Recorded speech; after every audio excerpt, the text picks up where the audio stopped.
Welcome to Glow and Tell, a podcast about all things beauty, wellness, and business, sponsored by Artemis, the brand empowering the unsung heroes of beauty and wellness. Hello, listeners, and welcome back to another episode of Glow and Tell. Today, we are joined again by Simon Mansell, founder of Artemis, who has recently also started a new business called Fiber Skincare. Simon, thank you so much for being back on the podcast with us, and we are so excited to talk to you today about identifying the right beauty technology for your business. Thanks, Lenny. Nice to see you again. Yeah, absolutely. And great to see you as well. So, really, what I wanted to talk about today, and something that I think is just a really apt topic at the moment for those running beauty and wellness businesses, is the integration of technology into those businesses. Obviously, on the market at the moment, we are fully saturated with so many amazing, innovative technologies that can really be brought into not only increase ticket prices of what we're able to offer to our clientele, but also just diversify what we are able to provide in terms of services. So I know that you have done a lot of work on this, both within Artemis and outside of Artemis as a beauty and wellness business owner yourself. And how I really wanted to structure the episode is really talking about the who, what, when, where, and why of beauty technology. So starting off on the why, I wanted to know from your perspective, why do you think it's a good idea to leverage beauty technology as a beauty and wellness business? So I think that I suppose my position on business is the purpose of a business is to make money. Mhm. So that's kind of the framework that I think about things. But it is also nice to have a slightly broader purpose, so you feel like you're doing something that's really helping your customers and the ecosystem that you build around a business. So that's the lens. They're the two lenses through which I view business, which obviously just I think it's important to give some context. So in terms of the making money side. Um, as with any technology, whenever you introduce technology into a business, which is some sort of new innovation, it generally means that you can earn more without doing as much work. Mhm. So any technology generally is some sort of automation, some sort of thing which improves results, which is better than using your bare hands. And so the first thing on the money making side is that if you pick the right products that people are willing to pay for, you probably can earn more. And I usually equate this for Artemis customers back to like how much they can earn per hour. So Mm. the estimate is that you will earn significantly more per hour if you deploy technology in your business than if you don't. And I think that's sort of fairly common sense. So that's like from the money perspective, why I would say bringing technology in is important. From the like broader purpose perspective, where you want to provide a great service and you know, improve people's lives. Obviously, if you bring in technology that is doing stuff that your hands can't do, Mhm. then you're going to deliver better results for your clients. So it's really about maximizing the results that you can deliver for your clients through technology. Helps them feel better, more confident. Gives you like um, a nice purpose for your business. So I'd say they're the two lenses that I would see it through. Yeah, absolutely. And for those business owners that, potentially, I think we have to kind of talk about it through two, to your point, two separate perspectives, because we'll be having listeners who are business owners who are already leveraging some beauty technology or some wellness technology. And then we'll have others that are not quite yet dipping their toes in, but are really curious and interested about it. So when would you say is the right time to bring in this type of technology? And how would you identify which technology is going to be the most impactful for you to bring into your individual business?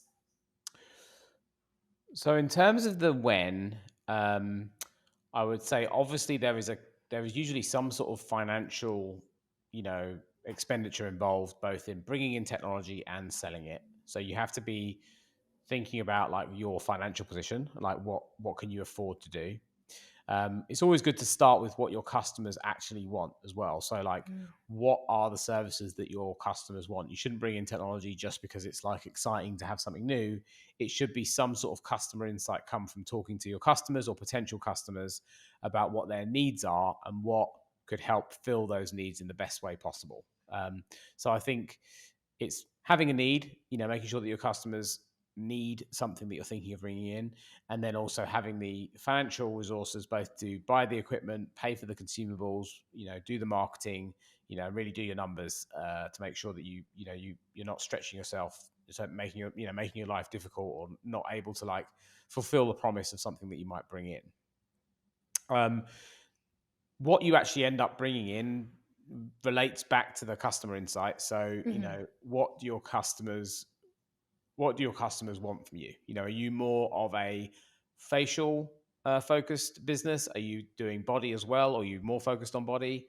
Um, you can normally break down what people want into some sort of pretty clear categories. So for body, for example, when I have been researching devices, I'm breaking it down into body sculpting, number one, muscle tone, skin laxity, the appearance of cellulite, and then stretch marks would be like the main categories in terms of body. Because I felt like they're the five big areas that, if you talk to most women, especially, that they want, and obviously a lot of men now too. So it's really starting with what are the customer needs. You can do that by asking people, also just by doing research and like thinking through it yourself and trying to categorize. Okay, what are the big areas of the face or body that I could help my customers improve? And then, what are the services or devices that do the best job at improving those things? Absolutely. And, to your last point, what are the services or devices that do the best at providing those things? Obviously, for every category, we've got, hundreds of devices. We can nail that down to probably a handful of high quality devices, but that are touting these benefits, that being the solution to these types of issues or concerns that clients have. How do you narrow that down in terms of your research process when you're looking at devices? What are the important factors to you when you're vetting devices to try to determine what the best solution is that you're going to bring into the business? So I suppose I go through a process when I'm researching devices. The process that I would go through is I look at, I read the science, Hmm. and I'm not a doctor, but I have like some basic science understanding. So I like, how legit is the science that they're doing? And I will, I'll just research. I'll be googling. I'll be like chat GPTing. Like, I'm Right. just like validating, is this, if I go on PubMed, is where there's a lot of research documents hosted. So if I'm looking for, low level lasers effect on fat loss, I'm looking for the number of studies there are, how many times those studies have been cited, to give me like an early read. Then I will also be like watching videos on YouTube. There's usually some expert on there who has, a few 100,000 views, who I can listen to what he said or she said about that particular technology. I look at the source, if that person works at a low level laser, you know, manufacturer, then I'm a bit more suspicious of the source than like someone else. But, I'm sort of trying to triangulate like what I would say is desk research. Then Hmm. if I'm finding companies who offer those solutions, I'm looking at their clinical data. I'm usually, obviously in an unfortunate position where manufacturers will want to talk to me because we obviously distribute devices to quite a lot of locations. So I get to normally talk to the founders, the original inventors. Um, then I have a advisory board, and some of them I'm paying and some of them I'm not. And I've sort of got that in the different areas of my life where I have people who are experts in this, so we've got a medical officer who, I'll ask his opinion. There's some like, smarter friends I've got who are in the industry. I'll say, what do you think of this? So it's like trying to get other opinions. Obviously, some of the Hmm. management at Artemis also give me like opinions. So it's like this sort of triangulation. Then I'm actually usually trying the device myself, Hmm. or sometimes I send my wife if I think it's a little bit dangerous, and don't want to like burn my face off. She's always up for volunteering, and then sometimes I ask other friends if they'd be willing. I obviously pay for the sessions, and when Mm-hmm. they're there, they're having the treatment. They tell me how it feels. I get them to ask the person who's got that type of device, does it work? What do the clients say? What are the negatives? That's kind of like more like early first person research. Then sometimes we'll get to the point where we'll be ordering a device and we're testing it at one of our like training locations. People, on our Mm, team will start looking at the devices, which is obviously something that you could replicate as a, mhm. location, some of these things. And then we're normally putting it in some locations first, seeing like, does the results actually back up what we thought was going to happen? Are people getting sales as a result of it? So it's a pretty lengthy process that goes through from like desk research, talking to people, expertise, trying it yourself, getting other people to try it, like kind of a fairly first principles type approach to how you would try something new. But that's the sort of method that I've used for finding things, which I think a lot of that as a practitioner or as a business owner, you could replicate yourself. Um, and maybe if you weren't sitting at the front in science class, then there might be someone else who does, or you could, obviously rely on companies who are sort of doing some of that process for you. Yeah, absolutely. I think you touch on so many really important points here that I think we can also boil down for those that are listening that, are not distributors that are looking to bring in these sort of isolated technologies to their own businesses, which is number one, always just doing your research, just that kind of bare minimum, making sure that you're reading through clinicals, that you're digging into testimonials, that you're taking a look at the information that is already out there at your fingertips. I love that you also highlighted using your sort of trusted advisor board of people that just know more than you in different areas. I think that's something that's so important for everyone to have and for everyone to really leverage. Also, just getting your team involved and saying, hey, do you think this is something that our client base would want, be excited about? And also, is this something that you would be excited about selling and you would be excited about learning and adding to your roster as far as the services that you provide? Because at the end of the day, your team is going to be on the front line and really be, selling the service. So I think that's hugely important as well. And also just identifying, when you're looking at these potential devices to bring in, treatments to bring in.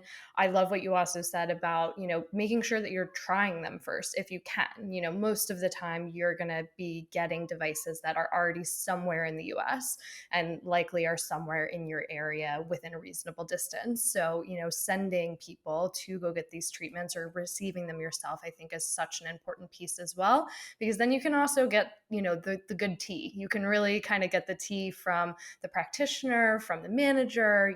Most of the time people will be open to speaking to you about it if you just approach it from that just very sort of honest, transparent, perspective of saying, hey, I'm looking to potentially bring this in. What do you think about it? What are its pitfalls? How is the support from, the manufacturer, the distributor? So kind of on that note around support and, looking at who you are going to be working with and partnering with when you bring on a new device, what are the things that you think that business owners should be looking for in potential partnerships when they are seeking to purchase or lease devices? Yes, it's a good question. So, I mean, I do try and start with the data where I can, kind of a bit like what I was saying with the clinical data. So, common question I'll ask is, what is the fault rate? Right? What is the annual Mm, fault rate? What percentage of these need to be fixed per year? Um, hmm. Most manufacturers or distributors, they might not know that immediately, but they can probably get that number for you. And if that is single digit percentages, then it's not too bad. Um, you know, Obviously they might lie about the number, so it's just a one data point, but it's just trying to understand, okay, what is the fault rate? Then it's like, okay, Right. where you get faults, what are the common faults? And Hmm. they will usually be around areas where there's some sort of moving part. Um, Hmm. so if there is some area where like fluid can get stuck or like that kind of stuff, that tends to be more likely where there's like going to be some sort of error, problem. um, Hmm. Understanding the warranty situation. So, like, what warranty do you have? How Hmm. long is that warranty? Obviously, taking some references on the manufacturer or distributor that you're thinking of working with in terms of what their support's like. There's normally some groups within, Facebook, etc. You can find. I would say that in those groups tends to be the most moany people moaning. So I wouldn't take everything that's in a group as like gospel, but it's like you can get a bit of a read on what that company's like. um, I will sometimes also, it doesn't always work, but depending on the company, I will look on some of these like employee review websites, Mhm. where people write reviews on like Glassdoor on what the companies like to work for. If everyone hates working at the company, then it's kind of a bit of an indication sometimes that that's not always like the best company to work with. So again, it's kind of doing your research, Facebook groups, talking to them, collecting data, looking, often actually on Reddit, I find. I was doing some research the other day on hydrofacial, and I found like a whole group in there talking about hydrofacial and like why they liked it, why they didn't like it. Like it was really insightful information because it was actual practitioners talking to each other. Um, Yeah. so a mixture of you know, desk research again, Googling like Facebook groups, like talking to people, talking to the manufacturer, collecting the data. Sometimes I'll ask the same question to a couple of different people within a company and see whether I get a similar answer. Because that's you can Mm. sometimes like identify where they're like basically not telling the 100% truth.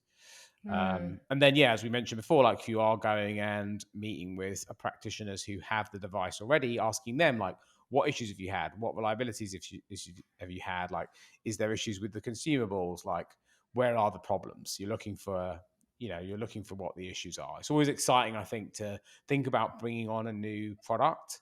So Mhm. you almost, if you're excited type of person like that, you might want to temper your enthusiasm by trying to identify all the negatives and then seeing if any of those negatives are like deal killers for you or whether you think they're worth the risk.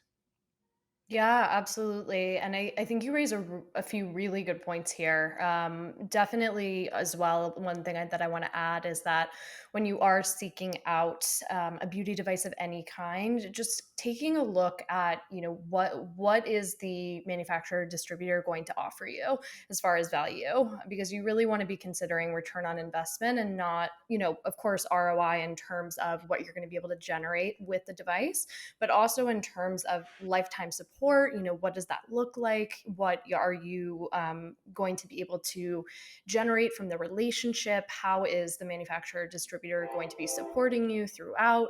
To your point on warranties, that's extremely important, but also in community, especially if you're going to be able to be a part of a community that's going to then provide value for you, for your team. That's something to also consider, and just making sure that you also feel that you can build a relationship built on trust and transparency with the manufacturer, the distributor that you're working with, I think is really important. And you've already listed quite a few points on that in terms of being healthily discerning, I think, and being sovereign as far as taking a look at testimonials, but also doing your own due diligence on that particular point.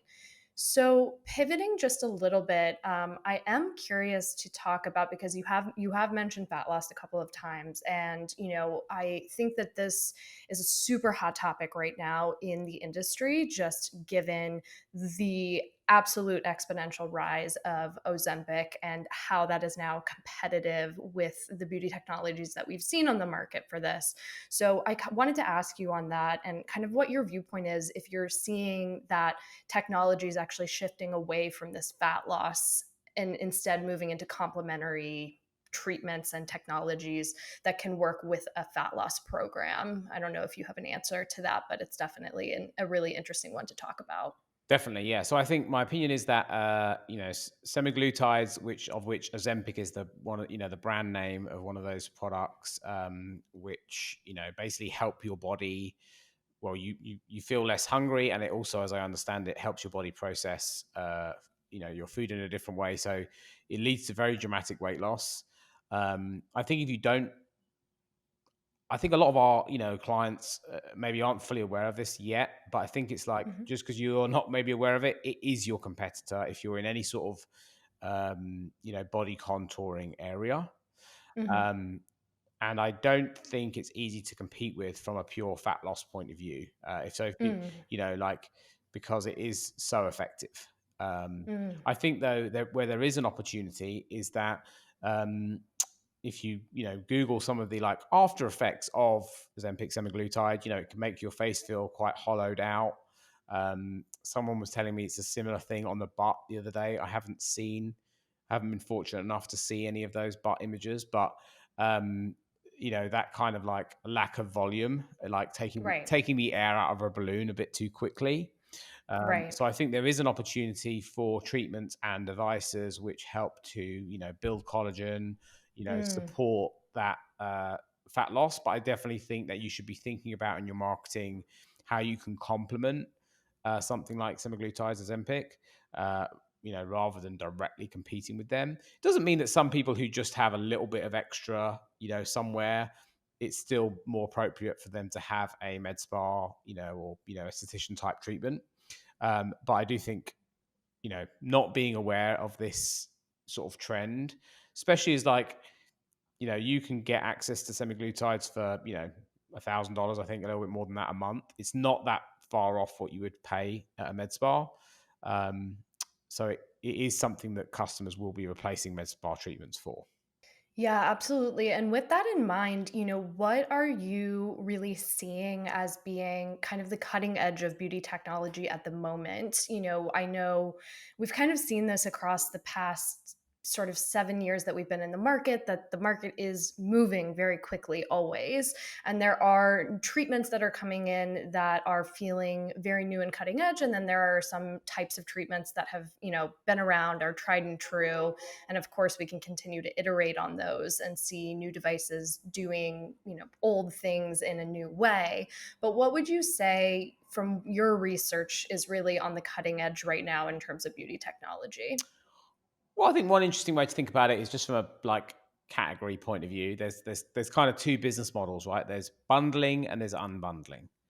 And bundling is where you combine multiple, say, hand pieces that then, Mm, when combined together, get a much stronger result. So I think that's one trend. There is some devices where maybe they've got four hand pieces. Each of those hand pieces isn't like completely new, but actually it's the mm, combination effect of those four is creating a much better result.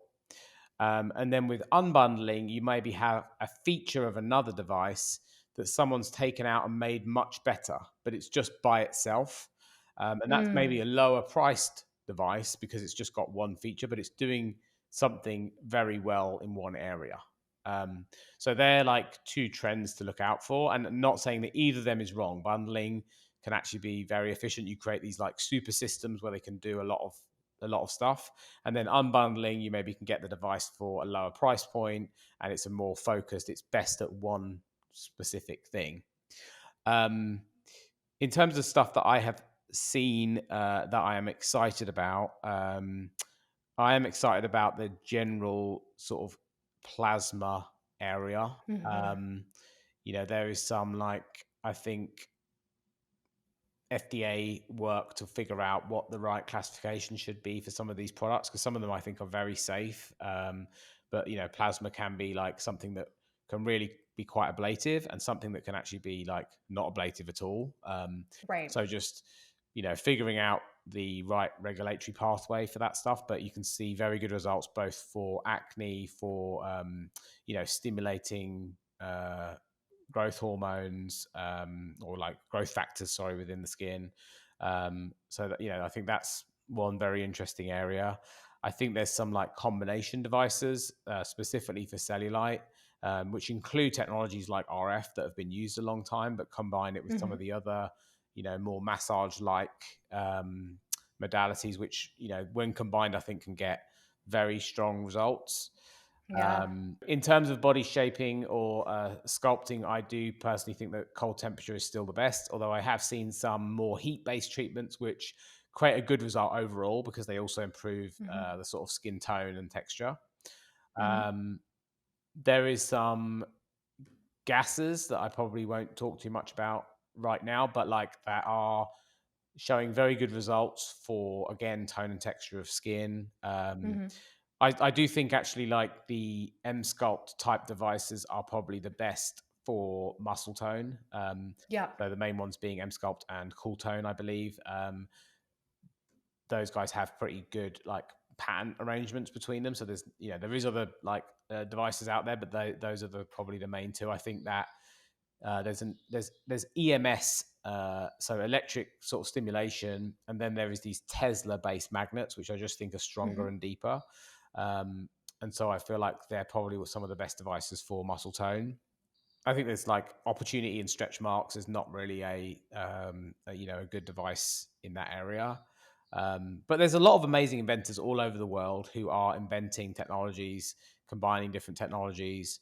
One little sneaky area to look as a tip would be anything that's doing things in like wound healing, because they tend to Mm, go medical wound healing stuff first, and then if it's healing a wound, like a diabetic ulcer, for example, then it can definitely help with other more like normal skin conditions, like, or improving the skin tone and texture. So there's different areas to look. It is a little bit like a treasure hunt though, because there is like thousands of things which are just either complete copies, don't have any clinical evidence. Like, there's a lot of like stuff there that I wouldn't trust.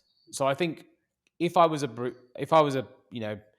running a beauty location, I would really be looking for companies that I trust, companies that I know, okay, these guys, when they tell me something's good, it's good.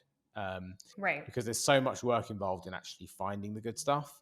I'd be willing to pay that company some money in the middle for helping me find this like great technologies, because there's just so much work involved. And obviously, if I'm running a beauty location, I've got so much other stuff to do. I don't have all day to sit around doing all this stuff that I'm explaining that you should do. So No, 100%. I think that it actually raises this really amazing point as well, which is again this trusted advisor piece where, for example, and you might laugh because talk about this brand all the time, but with Glossier, I know that anytime that they release any product that I am going to love it because they have created that trusted advisor, that love mark status with me where I am such a brand loyalist to them that I will purchase everything that they roll out.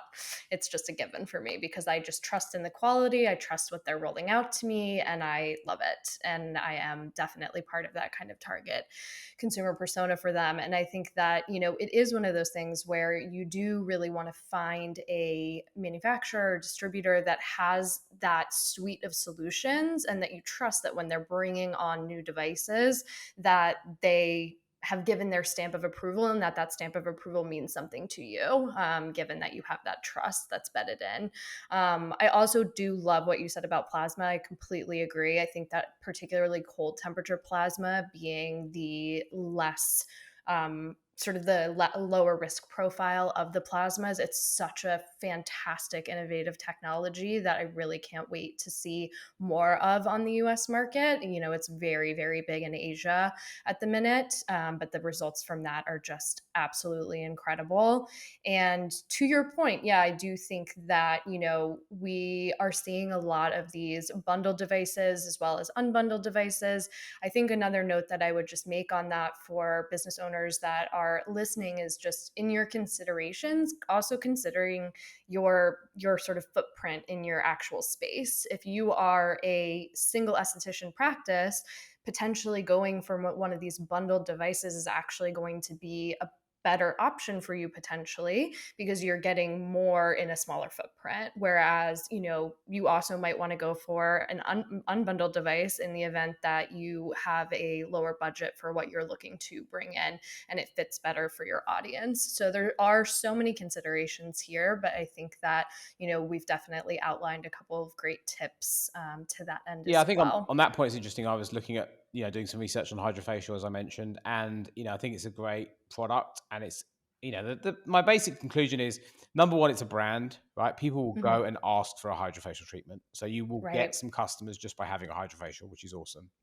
Right. It also is like very good for the entry level esthetician because it has Mhm. the step by step of the facial, sort of like the extractions and the like vortex, which is helping infuse serums into the skin. It Mhm. sort of has it in one thing, so maybe it's less appropriate for a more like advanced esthetician, but somebody just starting out in business, it guides you through what to do, and it's a brand where people recognize it. So like that's an example where that product, even though I think it's slightly more basic than some of the other things that you could get, there's real big advantages for that. And it's like, I think it's also being clear of like, what is your objective, right? If your objective is I need to drive more foot traffic into my business, then you might want something which has a bit of a brand to it. Whereas if you've got traffic, but maybe you want to monetize that more effectively, then maybe it's like a different type of device. So it's also like thinking about what your customers need, but also what your business objectives are, because then that can help you like frame what you're going to bring in based on those objectives. Yeah, absolutely. And to your point, obviously a lot to consider when you're thinking about bringing beauty technology into your location, but also so many potential benefits, and it can really just skyrocket your business.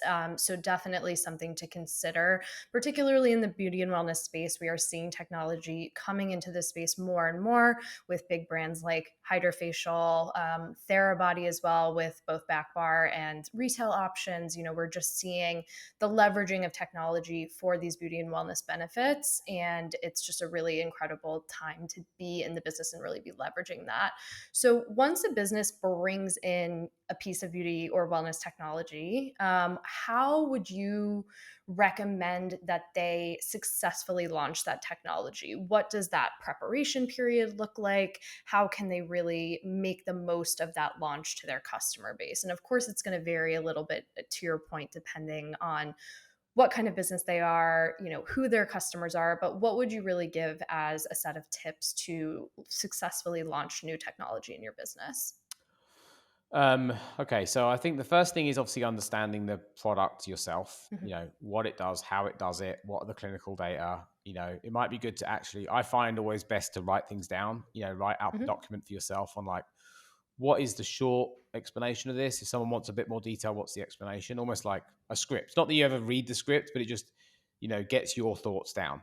mhm, So you need to understand it first. Then you need to train your staff on understanding it. And that includes them experiencing the treatment themselves. Because mhm, if they're really bought into the treatment, then they're going to sell it way better. And then checking that they can explain it, and don't just ask them, "Can you explain it?" Like, get them to explain it to you, and then mm, mhm, the first time probably won't be good, and you explain it to them. You get their feedback. Maybe your explanation isn't that good, mhm, and this is especially important for reception staff, people who are doing other treatments, where they can say, "Oh, we've got this new thing, and this is what it does," and like that is a nice, crisp kind of explanation. Um, so that's the first thing. The second thing is I think that getting some of your top customers in and doing some sort of like launch day where you maybe get the top 20 customers in and you give them a special mhm, deal. You let them experience maybe one free session and then give them a discount for a package. Maybe in return they could allow you to take some before and afters. Obviously, you can always exclude their face if they don't if they feel shy, but then you get some like initial customers. You get some before and after collateral because people always believe more like local before and after pictures rather than the mm, manufacturers before and afters. So that would be kind of a good next phase. Then it's also like trying to identify influential people in your community. So mm, if you read this book, The Tipping Point by Malcolm Gladwell, it talks about how trends get started, and it's mhm, actually they're actually started by small numbers of influential people who start telling a lot of people about something. So mhm, trying to identify who are those people in your community. Is it the yoga teacher? Is it like the popular mum at the private school? Is it the local radio DJ? Like, how can you get to those influencers? Because getting to one of them and maybe giving them some free sessions in order to talk mhm, about it can have like a big multiplier effect. Um, then I also suggest doing social media, obviously just organic posting on, Facebook, Instagram, TikTok, um, but also running some paid media in your local area, maybe with some sort of, you know, promotional offer. Facebook specifically don't like before and after pictures, so you have to get a bit creative about how to promote the services. But I definitely think that they can be very effective ways of doing it.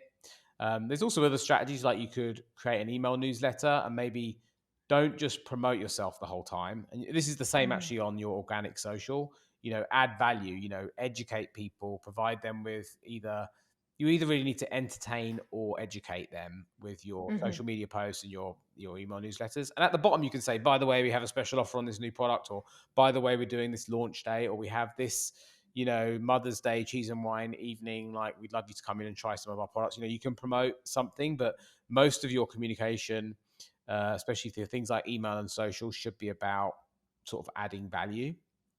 Um, Collecting email addresses can be good, using a competition or something so that you're building up that newsletter list.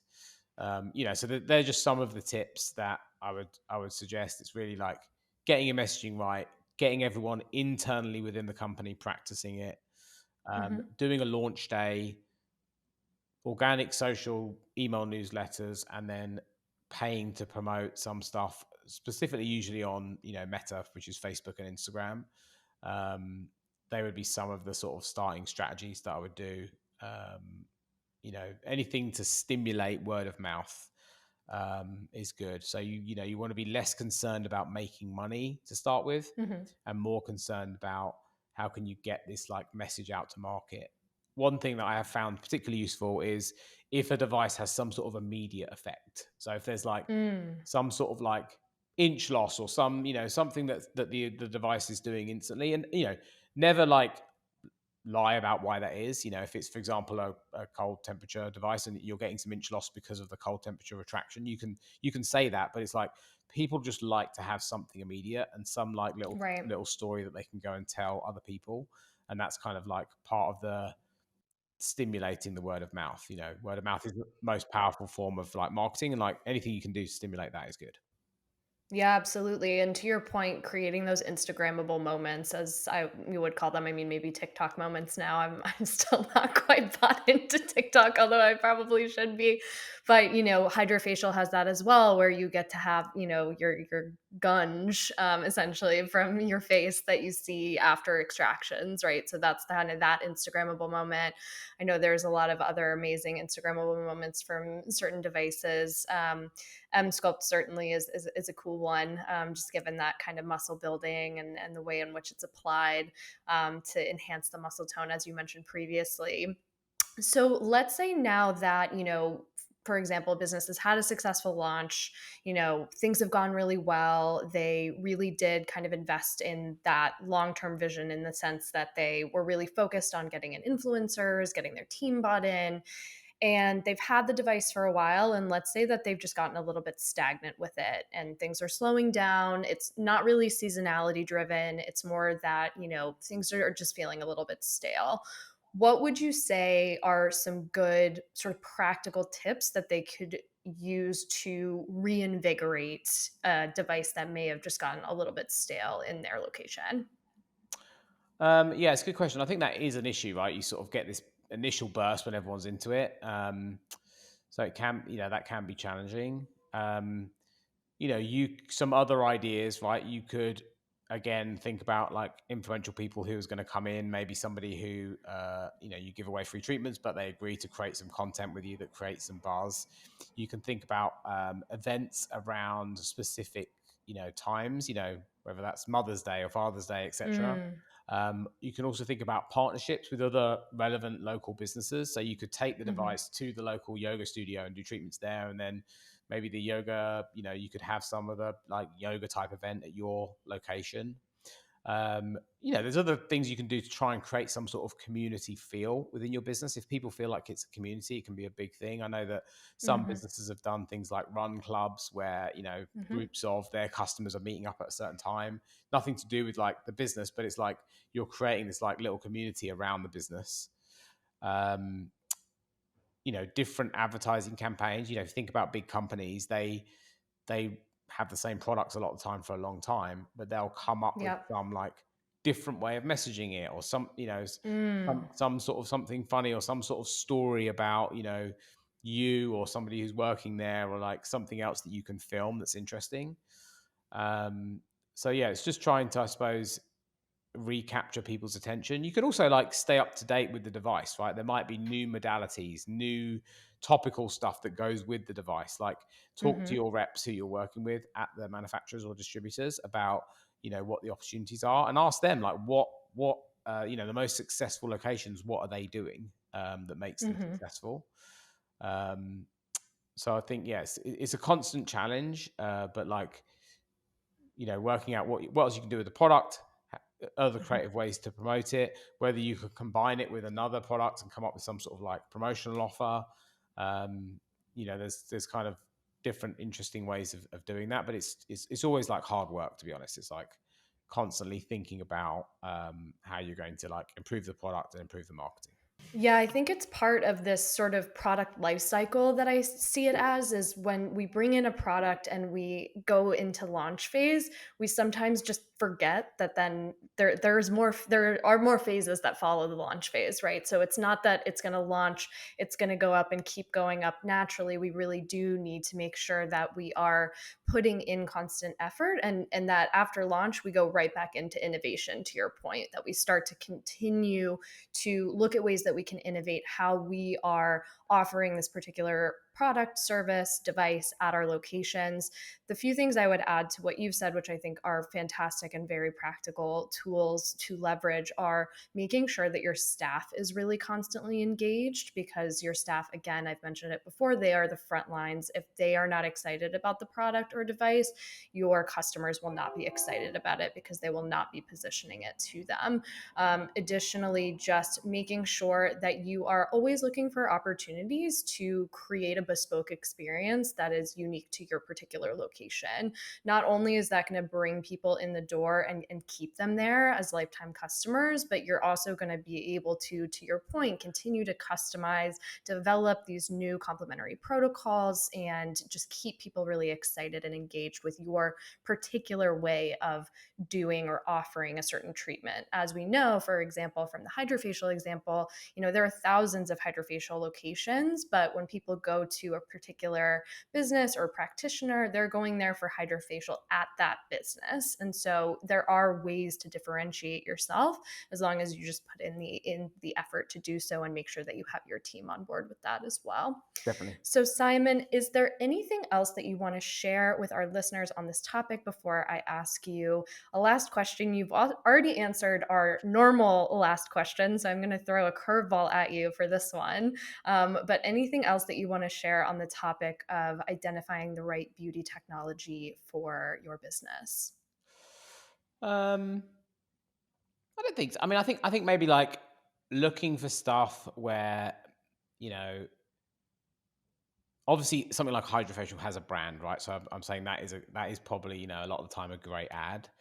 But like if you can have this like slightly more innovative style where you're bringing in stuff that is like pretty new to the market, as long as you're confident in like that it's safe and effective.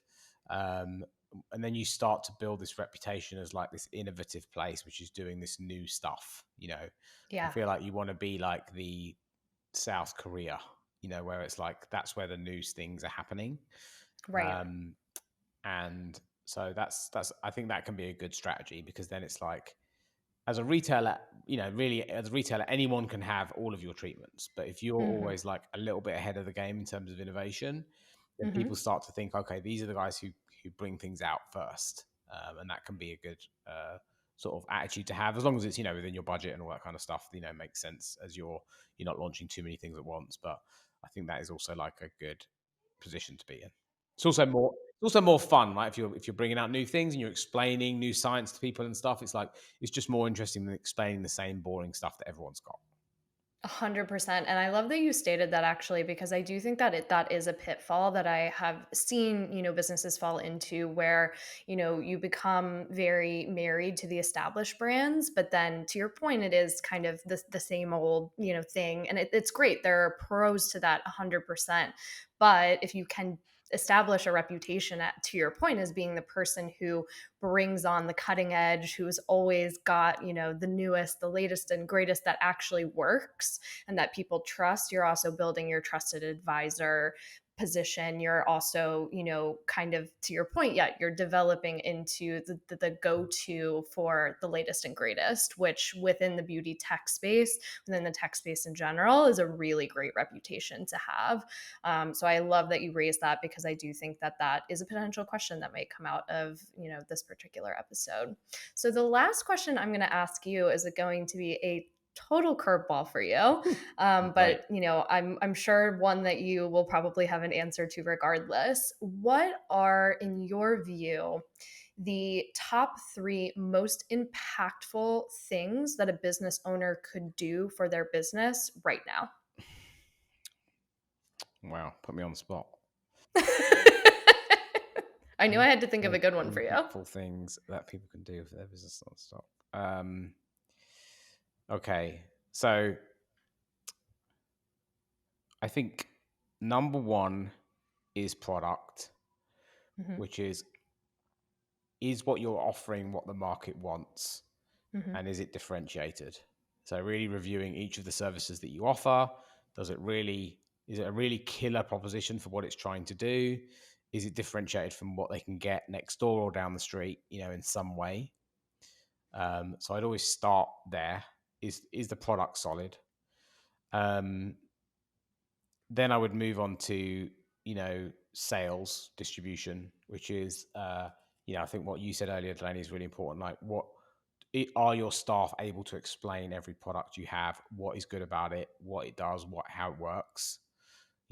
Internally, like, have they all tried every product? Like, have you done the mhm, sort of basics of that? And then are you doing like events? Are you doing partnerships? Are you doing some advertising to bring in customers? They're all like sales related activities. And then I think the sort of third area is like the branding, like, which is obviously how your business looks, but it's also like how it feels inside. Is it mm, a nice place for people to come? Is it somewhere that you would want to come and relax? Do your staff have a certain, like, if you want your brand to be friendly, are they friendly? Or if you want it to be knowledgeable, are they knowledgeable? Like, how all those a brand is really everything, the way that you act and behave. It's like your reputation. So mm. it's all these little details, as well as like the visual identity and all that kind of stuff. But I think the reason I do it in that order is, if you don't have a good product, it's like nothing else matters. And then if you don't sell any of the product, it's sort of like nothing else matters. And then really brand is what really takes you to the next level, and where you can maybe like open another location with that same vibe, and then that becomes like a real moat for the business, as in, like, it's not easy for someone else to copy, because a brand is based on like authentically who you are and who the business is, and that's not easy to replicate. So if you put me on the spot, they're my 1, 2, 3. It's product, sales, branding. That was fantastic. I'm really impressed that you came up with that so quickly. You just had it locked and loaded. Amazing. Well, thank you so much, Simon, for joining us again. I think this will be a fantastic episode for our listeners, and certainly very topical given just where we're going with beauty technology. Thank you so much to our listeners, and we will see you back here next time for another episode of Glow and Tell. Thanks so much, Thanks, Simon. Delaney. Bye. Thank you for listening to Glow and Tell. Please like, subscribe, comment, and follow anywhere where you listen to podcasts. We'll see you next time.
Perfect. And then can I have you just say body sculpting? Because I might have to just like clip it in. Body sculpting. Body Am- sculpting. Amazing. Thank you And so if much. you want me to re-record anything, I can put this t-shirt back on and do it. It's no problem. Fab. Yeah, no, I'll let you know. I'm gonna edit it tonight. It's gonna be released on Wednesday, so we'll be Okay. good. All right, I'm just gonna quickly stop the recording and